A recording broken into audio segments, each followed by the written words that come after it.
Hi everybody, this is Lee Pemberton, and I would like to take this opportunity to share with you our 5-year cash flow forecast for Portfolio Builder. So what we have here is a set of numbers that are all associated to a particular Portfolio Builder deal. The idea of this exercise is just so you can familiarize yourself with the Portfolio Builder 5-year cash flow forecast, so that when you actually look at the specific deal itself, it will kind of all make sense and the numbers are kind of stack up and you'll understand where we're coming from. So to keep this really simple, I've broken it down into columns. Investment. So this would be obviously the cost of the Portfolio Builder deal. This is cash flow forecast. So therefore it's the price including the VAT, so 3,500 plus VAT. So that would be the price that goes into here. All the yellow boxes are fields that can be changed. Okay, and I encourage you to sort of play around with the numbers on the actual Portfolio Builder deal when you're analysing that for yourself. So the 4,200 is the fee, the Portfolio Builder fee. Legals, I've put it down as legals, but this would be, say, deposit insurance per unit that would go into this particular field, and then obviously number of units, as you can see here. So by adding in these numbers, you'll then bring that across to here. So your setup cost would be the Portfolio Builder fee and the deposit insurance, as an example. And then obviously that then kind of works its way through from there. So if I now open up the P&L and cash flow for the next 12 months, you can see month 1 all the way through to month 12. And you can see obviously you've paid up front for the fee. So, but if you wanted to borrow that money, obviously you could then kind of build that in as part of your cash flow to be able to pay that back if that was something you were considering doing. So I've left this here as 0, but you can add that in if you want to. Obviously, number of units is 1. And then we've got the revenue that's being generated from the property on a monthly basis. And this is based on the nightly rate.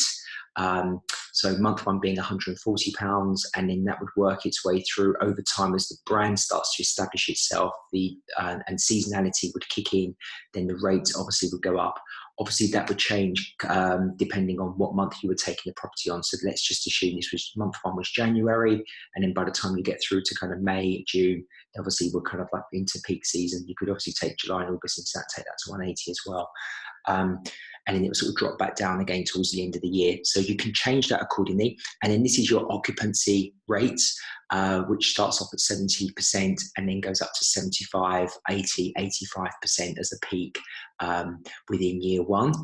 And if you look at that, bring that all the way across to year 1 totals, you can see that the average nightly rate is £162 and average occupancy is 75%.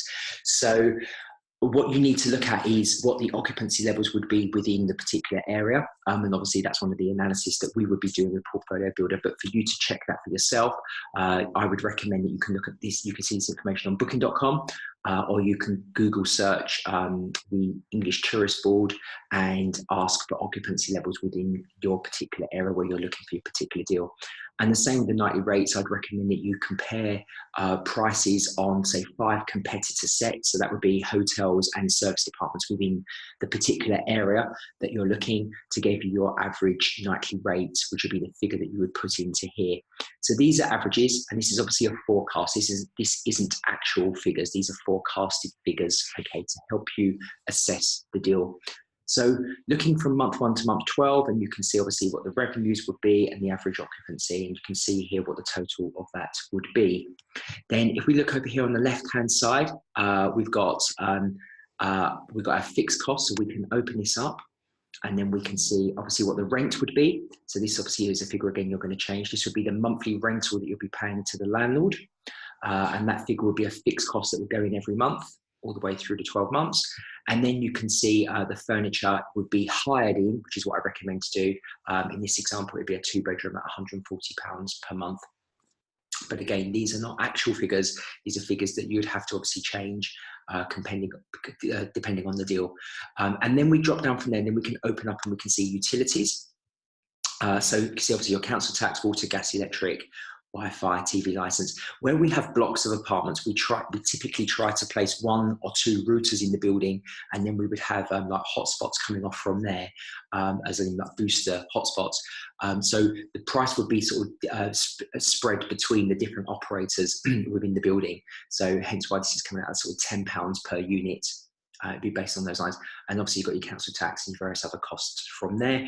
I tend to build just a small contingency in there. In this example, it's 1% of total revenue. So again, if you then come across, you can see quite clearly with all the rents coming out together with all the utility costs here. So rent would be like 46% of the revenue, and utilities would be sort of 8% of the revenue. And then you can sort of drag this down a bit further, and we can then look at sort of variable costs. So this would be sort of guest management. So if you're having your property managed for you, then this cost would go into here. So this would typically be, say, 25%, which would be, say, 15% for management, and then 10% on average for marketing. So we know that Booking.com charge 15%, but then we know that Airbnb charge 3%. So if we average that out and say, we're looking around about 10% for marketing costs, and then management is typically around about 15%, so actually 25% in here. These figures are all assuming it's net of VAT, by the way. Okay, so if there is VAT, you'd obviously need to add that in to these figures, but we're assuming in this example that it's net of VAT. And then we've got the cost of linen and cleaning. This is, as an example, here's £200 per month. So that would work out at, let's say, 1.5 cleans per week. So you may have one guest that stays for 7 nights, and then the following week you may have a guest that stays for 2 nights. So if you average the cleans out at 1.5, multiply that by typical cleaning costs are going to be anything around about, I'd say, between kind of 10 to sort of £20, depending on location. In London, it could be slightly higher. And then linen charges are going to be anything typically from kind of like 5, maybe up to sort of £10. So yeah, again, these figures are in here to be adjusted accordingly.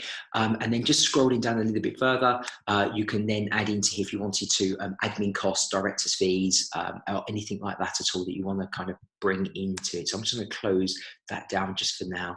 And then, so if we then come across, and you can see like year 1, and we can see what the total revenue that you've achieved is, say, 44,000, as an example here. Once you then take your costs out and your variable costs come out of here, then this would then leave you with an operating profit of £10,590.